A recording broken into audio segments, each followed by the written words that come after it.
Assalamualaikum warahmatullahi wabarakatuh. Kembali lagi di channel Rahmat Teknik Ajib, guys. Kali ini saya akan menjelaskan bagaimana caranya fungsi lampu LED itu agar kalau dinyalain itu dia nggak kedip-kedip ya atau redup. Nah, di sini bit karbu kan dari bawaan lamanya itu dia harusnya masih DC, guys ya.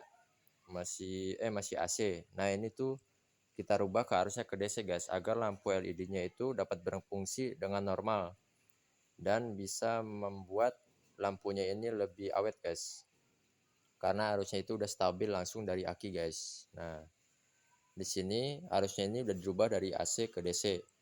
Nah, nanti mungkin kalau ada waktu senggang caranya nanti saya kasih tahu bagaimana sih cara ngerubahnya itu. Nah, ini di sini kita udah rubah karena udah menggunakan lampu LED, guys. Jadi dia lampunya lebih stabil, tidak redup.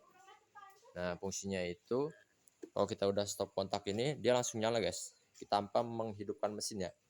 Kita pencet kayak gini. Nah, ini kita langsung ini ya lampunya. Nah, dia langsung nyala, guys, lampunya itu langsung nyala ya. Nah, dia langsung berfungsi. Ini nggak ngaruh, guys, maksudnya nggak ngaruh tuh gini. Nah, dia langsung berfungsi nyala dengan stabil dan normal. Jadi pemakaian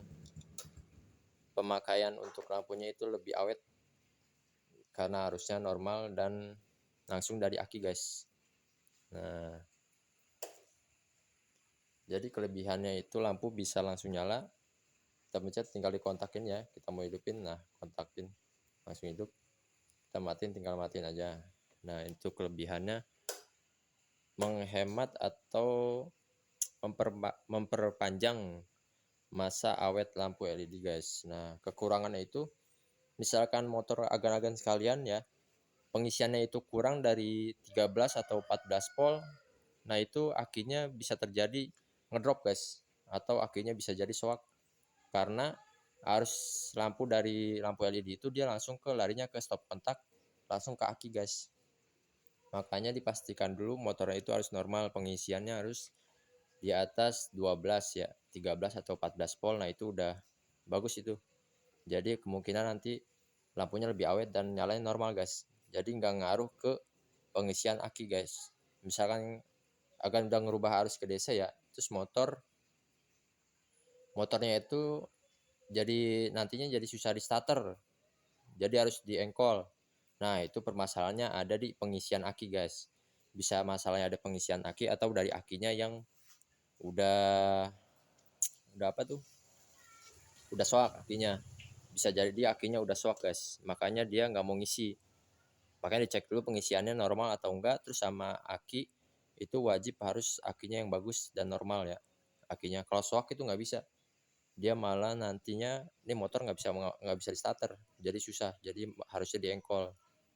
Nah, misalnya kayak gini akan pasang lampu LED terus harusnya dirubah ke arus DC. Nah, jangka waktu 3 hari atau seminggu dia susah di starter ya, harus diengkol terus baru nyala. Nah, itu kemungkinan akinya tekor karena harusnya tersedot oleh lampu LED yang kita pasang itu di depan. Nah, kayak gitu, guys, jadi harus dicek dulu dari pengisian pertama, terus yang kedua dari aki itu harus normal ya. Nah, itu harus dicek tuh. Misalkan ada yang rusak harus diganti kayak kiprok gitu, itu kan masuknya ke pengisian ya. Misalkan kiproknya lemah, itu aki juga bisa nggak terisi, makanya harus diganti kiproknya. Usahakan kiprok itu harus pakai yang ori ya, guys ya. Kalau nggak ori itu bisa menyebabkan kerusakan pada CDI, guys. Nah, CDI itu adanya di dalam jok sini, guys. Nah, jadi agak-agak sekalian kalau misalkan mau merubah arus AC ke DC, nah itu harus dikonfirmasikan dulu. Misalkan pengisiannya itu harus normal, guys. Nah, misalnya ini harus dicek dulu ya. Dicek arusnya pas waktu hidup kita cek pakai digital ya, avometer kalau nggak salah.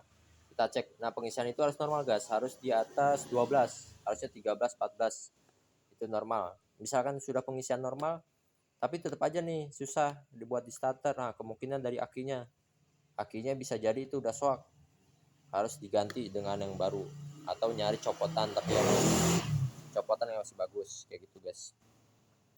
Misalkan aki bagus pengisian nggak bagus, nah itu kiproknya harus diganti. Usahakan yang ori, guys. Mungkin nanti kalau ada waktu senggang nanti saya kasih tahu caranya bagaimana merubah arus dari AC ke DC ya, biar lampunya itu nyala dengan sempurna atau stabil ke lampu LED-nya guys. Ini udah alhamdulillah udah berapa, wah udah setahun lebih nih saya ngerubah, alhamdulillah masih